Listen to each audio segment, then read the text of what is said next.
China's move to reopen its borders about 6 months ago has led to a gradual rebound in Hong Kong and Macau's travel sector. Mainland visitors make up nearly 9 million of visitor arrivals to both cities in the first quarter of the year. But this time, tour buses are conspicuously fewer. Deborah Wong tells us more. Pork chop buns, Portuguese egg tarts, and snaking queues weaving into the next. Tai Pa village in the heart of Macau is a feast for the senses. But take a few steps away from the street stalls and the mood shifts. The volume of the tourists that we have here in Macau, to be honest, we are better than before that COVID. But although the revenue is still far away from it. With limited flights to the city, most to come through are from the mainland. Even so, they aren't spending enough to fill the coffers.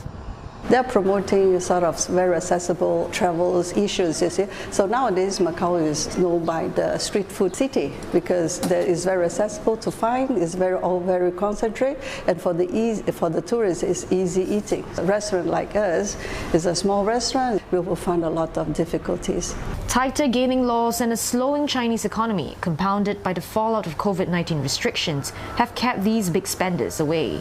Where the luxury market is flagging, another is growing. One that's even more apparent across the sea in Hong Kong. Though instead of tour buses, Chinese travelers are opting to go it alone now. First of all, at this stage, we can see that over 90%, 95% of these travelers, they are actually individual, independent travelers, not on any specific sort of group tour, because there have been things that you need to sort of start ramping up, in terms of, for example, capacity, tour coaches, tour guide. We're here on a regular weekday to Chongzhou, and even so, the ferry was nearly at full capacity, and many of the visitors here are from mainland China. Now, Chongzhou has long been known as a quiet escape away from the city, but its popularity has really surged thanks to this Chinese social media app Xiaohongshu, where travelers have been posting about their adventures to local street eats as well as hikes that are off the beaten path.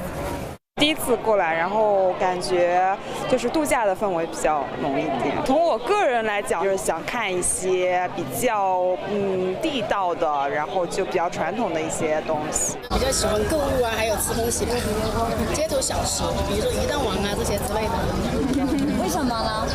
好吃啊，因为很久没来了嘛。Hong Kong went all out with a hefty US $250 million budget to draw visitors back. Given that mainlanders form 80% of visitor arrivals, the city is counting on them to revive its vital tourist trade. Overall, we're quite happy with the spending now, but if you break down into the spending, cosmetics and stuff are actually coming down a bit in terms of their shares. It goes to show that the whole post-pandemic travel have seen a very significant change, particularly in a big country like China, and also the fact that online is becoming so popular. We need to adapt ourselves to make changes to suit for the sort of new trend. Operators are eyeing a slice of this new pie.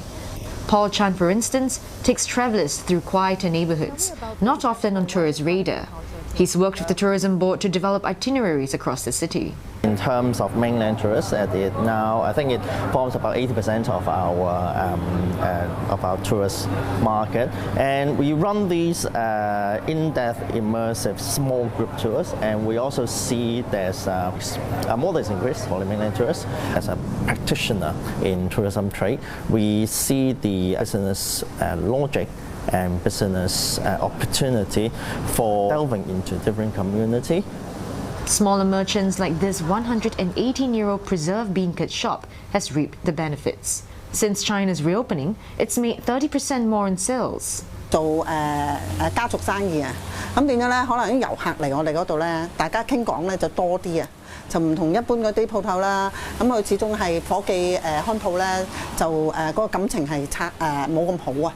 我哋係有感情啲咯，啲遊客嚟親咧都會賓至如歸嘅感覺啦，令到佢。所以我覺得咧就有呢個感覺咧係重要過你即係發展啊。It's a human connection that one can't find in conventional tours. Deborah Wong, CNA, Hong Kong.